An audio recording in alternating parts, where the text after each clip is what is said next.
नमस्कार, मैं पंकज यादव और आप देख रहे हैं जनता दस्तक। देखिए किस प्रकार से जो ईवीएम को कांग्रेस लेकर आई थी और किस प्रकार से जो ईवीएम को लेकर लगातार सवाल खड़े किए जा रहे हैं। देखिए किस प्रकार से जो वकील हैं, जो कांग्रेस समर्थित वकील हैं, वो किस प्रकार से लगातार ईवीएम पर याचिकाएं दायर कर रहे हैं। और इसको लेकर देखिए क्या 2024 में जो ईवीएम को लेकर बड़ा मुद्दा खड़ा होने वाला है, ये भी सबसे बड़ा सवाल है। और देखिए किस प्रकार से जो 2024 जितना नज़दीक आ रहा है, ईवीएम का मुद्दा उतना ही गर्म होता हुआ जा रहा है। देखिए किस प्रकार से 3 राज्य जैसे छत्तीसगढ़, मध्य प्रदेश और राजस्थान कांग्रेस हारने के बाद किस प्रकार से पूरी तरह से एक्टिव हो गई है। और उसके बाद देखिए जो राजीव गांधी थे, राजीव गांधी ने ही जो ईवीएम को लाया था और इसके बाद वो सत्ता में आए थे। और देखिए किस प्रकार से जो मान्यवर कांशीराम थे, उन्होंने किस प्रकार से उनको साइकिल पर लाया। और इसको लेकर देखिए जब बीजेपी सत्ता में नहीं थी, वो भी कितना सवाल खड़े कर रही थी ईवीएम पर। देखिए किस प्रकार से चिल्ला रही थी ईवीएम को लेकर बीजेपी। और देखिए इसके बाद जो जेएल नरसिम्हा है वो इस पर किताब लिखे, इसके बाद आडवाणी जो उस पर प्रस्तावना लिखे, इसके बाद सुप्रीम कोर्ट गए सुब्रमण्यम स्वामी, इसके बाद तब जाके वीवीपैट लागू हुआ।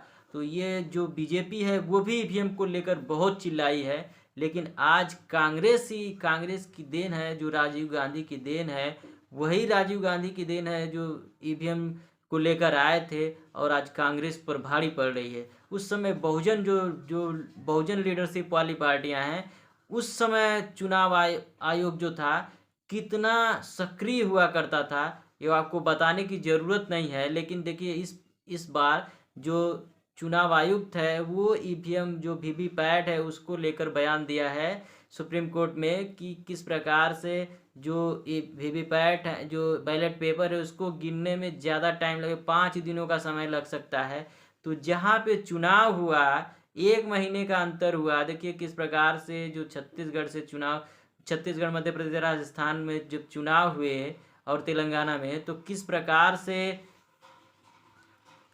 उसके बाद देखिए 7 तारीख से वोटिंग शुरू हुई और जाकर 3 तारीख को मतगणना हुई। तो लगभग इसमें 25 दिनों का जो आ रहा है फासला जो 25 दिनों का समय आ रहा है, उतने दिन इंतज़ार कर सकते हैं, महीनों भर इंतज़ार कर सकते हैं, लेकिन आप 5 दिन इंतज़ार नहीं कर सकते हैं। क्या लॉजिक दिया है चुनाव आयोग ने ईवीएम को लेकर, ये बड़ा मुद्दा है। और देखिए किस प्रकार से जो कमलनाथ हैं, वो मध्य प्रदेश का चुनाव हुआ था, उस समय उन्होंने कहा था, वोटिंग की गिनती हुई थी तो उस समय उन्होंने कहा था ईवीएम को लेकर कि 100% बैटरी चार्ज थी। और एक चीज़ और है कि किस प्रकार से दिग्विजय सिंह ने कहा था कि बैलेट पेपर पर उनका 199 सीटों पर बढ़त था। अखिलेश यादव पहले ही कह चुके हैं कि जो जापान और अमेरिका जैसे देशों में बैलेट पेपर से चुनाव होता है और इतने विकसित देश हैं, इसके बाद भी बैलेट पेपर पर चुनाव होता है। और किस प्रकार से मायावती ने सवाल खड़े किए हैं।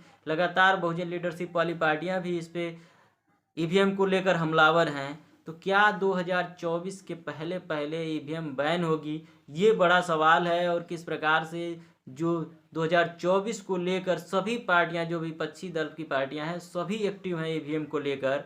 और ईवीएम एक बड़ा मुद्दा है। और क्या ईवीएम बेईमान है या ईवीएम ईमानदार है, ये आपको बताना है। आपकी प्रतिक्रिया क्या है इस पे, अपनी प्रतिक्रिया जरूर दें। धन्यवाद।